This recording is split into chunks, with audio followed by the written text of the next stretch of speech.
This is the first lesson on objects. So I'm going to start this lesson by covering a little background information on objects, and then we'll start looking at singleton objects. So I start off in lesson 71 with some keys that you need to know. So a Scala object is defined with that object keyword. And basically it's a class that has exactly one instance, as a note right here. In some languages, this type of use is referred to as a singleton object or as a singleton.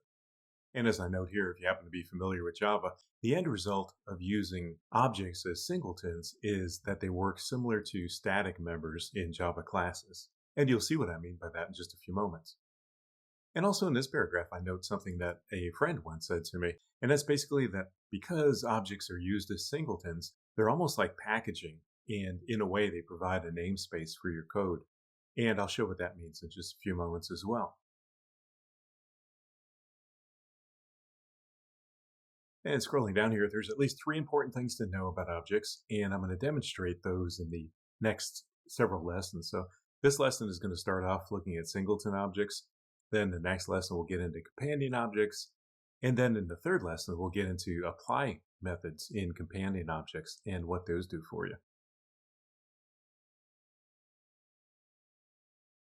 As I mentioned, this is going to be a lesson on how to use singleton objects.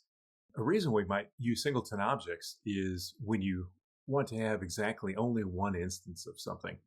And that could be, you could only have one keyboard for a computer, or one mouse, or perhaps something like a single cash register in a pizza restaurant.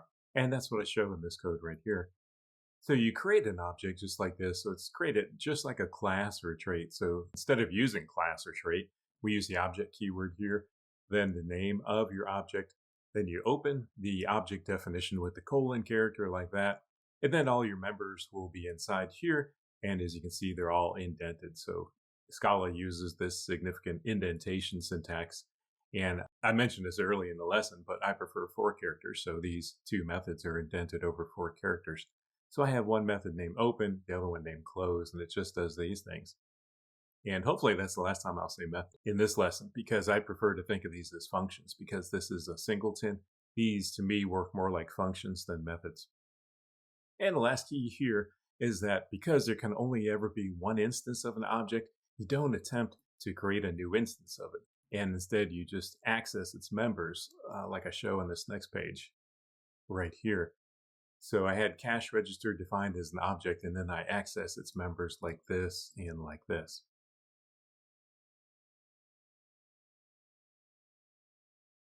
And now to demonstrate a little bit more of what I'm talking about, let's start writing a little code. So what I have here is a file, and it's named singletons.scala. And actually, I probably should name that cash register, but I'm just going to go with that. So this assumes that I'm writing an application for a pizza store. So the package here is com.alvinalexander, and then the last part of that is pizza store right here. And this will come into play in just a few moments. And then here I create the object cash register, just like I showed in the book. And just like a trait or class, it ends with that colon character right there. And what I'm doing in this code here is I'm creating a couple of private variables here, and that's so we can keep track of how many times the cash register is open and closed. So I count here number of opens and number of closed, and both of those are var fields. And I just moved those comments out of the way because I didn't want to see them right now. They were getting in the way of what I'm trying to do.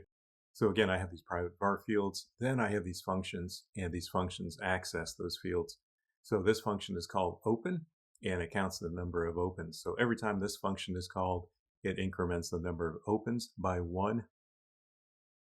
Then after open, I have another function I named close, and this one just increments the number of closes. And I should mention both of these functions are public by default. So if you wanted to have a private function, you could do that. So you have private, we'll just call it foo equals 42, something like that. So that could actually be, private def foo, equals 42. And then if you wanted these functions up here could access that function. So they could call foo like that if they needed to. And they can do that because that function is private and they can access it because we're in the same scope, but others cannot access that guy right there. So I'm just going to get rid of that. That was just an example of how to use the private keyword. And then here I did kind of a Java-like thing, and I added getter methods for those 2 fields. So it's one of those things where traditionally in object-oriented programming, you want to have private variables here, and then you only want to let people access those through methods or functions. So that's what I'm doing right here. So I go ahead and save that file. And again, this is cache register, and it's in this package. So now I come up here, and I want to say, first thing I need to know is I'm in a totally different package. So this is like a totally different namespace. And I cannot see that Singleton's code unless I say import com.pizzastore dot cache register. So that's the only way I can see that code is by doing that import right there, because I am in this totally different namespace right here. And now what I can do to demonstrate the use of this code is I can say cache register, and then I want to open the cache register and make sure I use parentheses there. I did. I've mentioned this in other videos. If you use parentheses here, then you force your callers to use parentheses here like that. And what I didn't mention, or I haven't mentioned so far, is that we typically use open parentheses like this when a method or a function has a side effect. So in this case, it doesn't have a side effect. But if this had a side of interacting with the database or web service or files or any other sort of data store, then that's why we would use these open parentheses. And this is not a requirement. It's just more of a best practice, I suppose. But the nice thing about that is when you come over here and you see, oh, okay, here's open, and it has these empty parentheses right here. That's an indicator to other readers of your code, oh, this method or function has a side effect. That's what the creator of the open function is trying to tell me. There's a side effect here. But getting back to our code, then I would do close right there. And you could repeat that several times if you wanted to. So we can do that and that. And then I can say, well, we print line, cache register. What did I call that? I'm not using an IDE here, so I have to do things the hard way. Get number of opens, get number of closes. And notice that in this case, this function does not have open parentheses here like that. So I can actually call it either way. So when I come back over to here, I can call it like this without parentheses. So then I come over to this directory. So I have these two files, main.scala and singletons.scala. And the way I want to run this is, oh, and this is a good point to mention. So when you have something like this, so I have multiple files in one directory, the easiest way to run that is to use Scala CLI and then the dot, where the dot refers to the current directory. So it's a way of saying, run the code that's in the current directory. And this will work easily in this case because I only have one main method. If you add multiple main methods, I believe the behavior is to prompt you for the method that you want to run.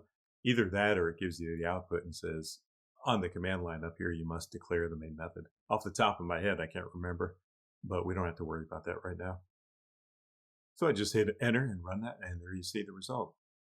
And that's not terribly exciting, but it does show how this works. So we had 3 opens and closes right here, and then we printed those here.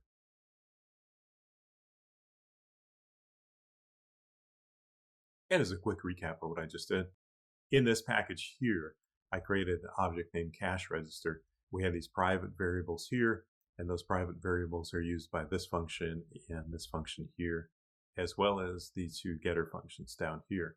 And then in the second file, what I did was I intentionally created this on a totally different package. So this would be like what other developers will do when they use your code.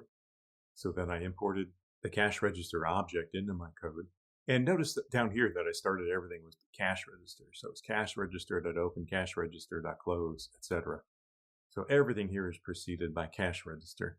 And I'll get into that more in a few moments. But one thing I want to mention is that you notice right here, when you import this, it kind of looks like cache register is part of the namespace. So that's what I was referring to before. And I'll get into that more in just a few moments. But just notice right now that it appears right there. Of course, classes appear like this too, but objects have a little bit more of a feeling. Actually, just let me give away the secret here, what I'm talking about. So what happens is with an object, you can do a dot star like that. And then you can come down here and you can delete all these references. And it doesn't make sense in this example, which is why I was hesitating. So let's go ahead and get rid of all that. In this application, it doesn't make sense because you look at this code and then you're like, well, what in the world am I opening and closing? So if you can imagine that this code was larger, this code doesn't really appear to make sense because you don't know what you're opening and closing, and then you don't know what you're doing here. So in fact, it actually makes sense to precede everything with catch register as I had here. So this code in this context makes sense. Oops, one more correction. That code is now correct, and this code now makes more sense. Since I just gave you a little bit of that information, let's go ahead and look at the rest of this.